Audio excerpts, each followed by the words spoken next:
आप देख रहे हैं लंच ब्रेक, आपके साथ हूं मैं नेहा बातम। सुशांत सिंह मौत मामले में आज ताबड़तोड़ एक्शन का दिन है। सुबह सुबह रिया और सैमुअल मिरांडा के घर छापेमारी के बाद अब नारकोटिक्स कंट्रोल ब्यूरो यानी कि एनसीबी की टीम शौविक और सैमुअल पर सवालों की बौछार कर रही है।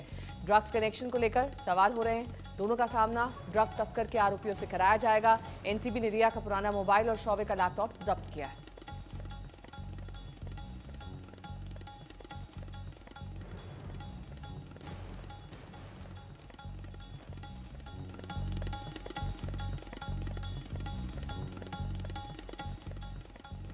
चार तस्वीरें आपके सामने हैं। टाइमलाइन के हिसाब से आपको बता रहे हैं कि सुबह 6:40 पर रिया के घर एनसीबी की टीम पहुंची।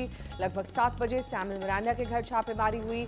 9:20 पर एनसीबी सैमुअल को साथ ले गई। वहीं 10:20 पर शौविक को एनसीबी टीम सवाल जवाब के लिए अपने दफ्तर ले गई।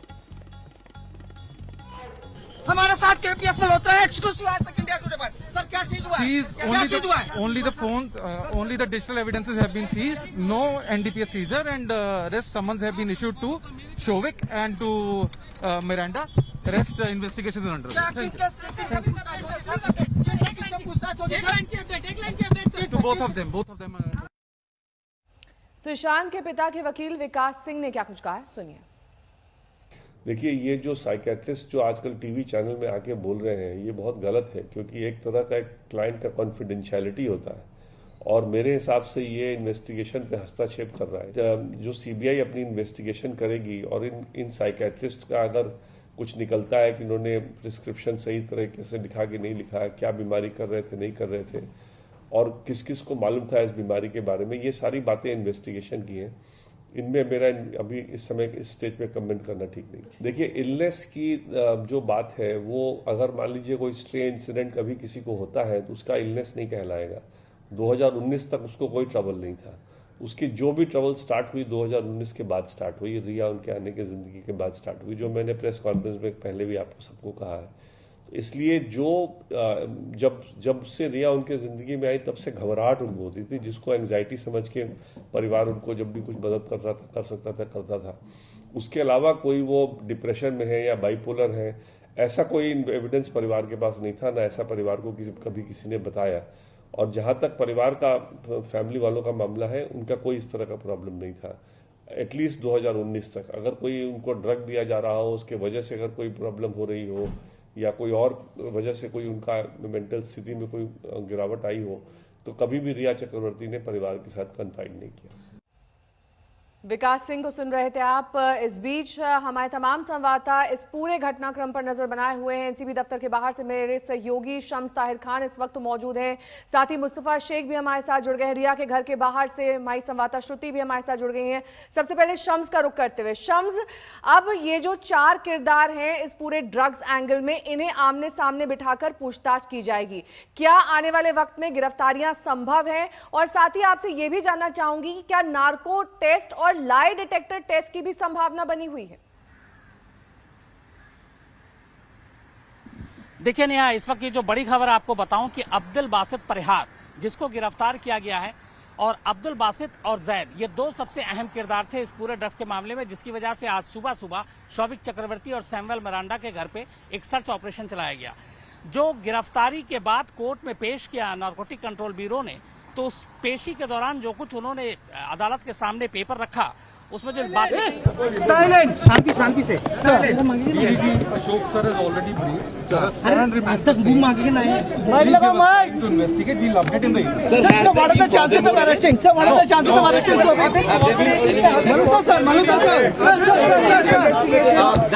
That's something. केपीएस मल्होत्रा थे, ये जो डेप्यूटी डायरेक्टर हैं, आप अगर हमारी आवाज सुन पा रहे हैं।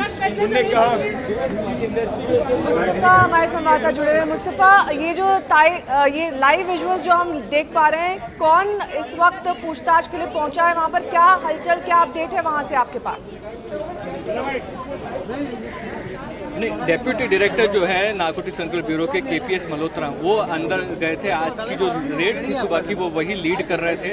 उनसे कुछ जानकारी हासिल करने की कोशिश की है। उन्होंने यही कहा है कि इलेक्ट्रॉनिक एविडेंसेस जो है वो इस वक्त आप कह सकते हैं कि सीज किए गए हैं सर्च ऑपरेशन के दौरान शौविक चक्रवर्ती के घर से। इसके आगे की जानकारी वो कह रहे हैं कि जब पूरी पूछताछ होती है उसके बाद जाकर के सामने आएगा कि क्या सच है, शौविक किस तरह से ड्रग डीलिंग में इन्वॉल्व था, सिर्फ खरीद फरोख्त का मामला है या फिर बेचने में भी वो चीज़ शामिल थी। क्योंकि ड्रग्स में, नारकोटिक्स में, एनडीपीएस में एक बहुत बड़ा किरदार ये चेक निभाती है कि क्या आपने स्मॉल क्वांटिटी में चीज ड्रग्स को कंज्यूम किया है या कमर्शियल क्वांटिटी में ट्रेड किया है, जिससे सजा का जो दायरा है वो 1 साल से 10 साल हो जाता है। तो ये सारी चीज़ें का खुलासा जो है वो एक दिन में, मतलब आज के दिन जब सारे आरोपी इस केस के साथ में होंगे उस टाइम पे क्लैरिटी मिल पाएगी। जी ठीक है, लौटूंगी मैं आपके पास मुस्तफा। शम्स मेरे सहयोगी लगातार जुड़े हैं। शम्स, अपनी बात पूरी कीजिए। मैं ये कह रहा हूं कि जब आप बासित को कोर्ट में पेश किया गया नेहा, तो एनसीबी ने रिमांड लेटर कोर्ट के सामने जो रखा उसमें एक बहुत बड़ा खुलासा हो रहा है। वो ये है कि जैद जो है वो मेन ड्रग्स खरीदता बेचता था। उसका जो दूसरा लड़का है वो है अब्दुल बासित, जो गांजा खरीदने और बेचने की बात कर रहा है। लेकिन अब्दुल बासित ये कहता है कि वो गांजा जो है जो खरीदता और बेचता था जैद के कहने पर, शौविक चक्रवर्ती फिर उसे कहता था कि ये गांजा आप सैमुअल मिरांडा तक पहुंचा दो। तो कड़ी इस तरह से जुड़ी है कि पहला है जैद जो गांजे के इसमें ड्रग्स के धंधे में और बहुत बड़ा ड्रग पैडलर है, उसका दूसरा है हाथ बासित जिसको आज गिरफ्तार किया गया है। बासित और इब्राहिम ये 2 लोग ऐसे हैं जो ड्रग्स खरीदते थे, गांजा खरीदते थे, पर इनका कहना यह है कि एग्जैक्ट जो इसमें लाइन है कि इसके बाद इनके कहने पर Basit reveal the purchase and sale of marijuana ganja he used to procure drugs from Zaid Valtara and Kaizan Ibrahim as per instruction of Shouvik Chakraborty. और शौविक चक्रवर्ती ये करता था and was directing them to deliver contraband to Samuel Miranda. यानी कि जैद और दूसरा बासित ये गांजे के खरीद और फरोख्त के धंधे में शामिल हैं। इनको कहता था शौविक चक्रवर्ती की ये गांजा चाहिए और ये कहता था कि ये गांजा आपको कहाँ देना है, तो वो डिलीवरी जो है सैमुअल मिरांडा तक जाती थी। एनसीबी में जो इस वक्त पूछताछ हो रही है, चूंकि शौविक और मिरांडा दोनों हैं, उनसे ये जानने की कोशिश की जा रही है कि जैद और बासित ये तो ड्रग्स में सीधे खरीद और फरोख्त के धंधे में शामिल है, लेकिन शौविक का क्या रोल है। ये सिर्फ डायरेक्ट करता था कि आप ये गांजा इतनी मात्रा में इतने पैसे का आप मिरांडा को दे दो, और मिरांडा उसको कहाँ पहुंचाता था, किन तक पहुंचाता था, क्या सुशांत के घर में पहुंचाता था या कहीं और, यही पूछताछ चल रही है। अगर कहीं शौविक चक्रवर्ती का खरीद फरोख्त में नाम जुड़ गया, कोई सबूत मिल गए, तो मान लीजिए कि फिर एनसीबी शौविक चक्रवर्ती को भी गिरफ्तार कर सकती है। ठीक है, लौटूंगी मैं आपके पास शम्स। यहाँ पर कई अहम लिंक जुड़ते हुए आपस में जो नाम सामने आए थे, किस तरह से अब एक के बाद एक कड़ियां ये जुड़ती जा रही हैं, इसी पर नजर हमारी लगातार बनी हुई है। वक्त एक छोटी सी ब्रेक का हो चला है, बने रहिए हमारे साथ, देखते रहिए लंच ब्रेक। नमस्कार, मैं हूं अंजना ओम कश्यप। हमें उम्मीद है ये वीडियो आपको पसंद आया होगा। लेटेस्ट खबरों के लिए यूं ही देखते रहिए आज तक, और इस वीडियो के पसंद आने पर लाइक, शेयर एंड सब्सक्राइब करना ना भूलें।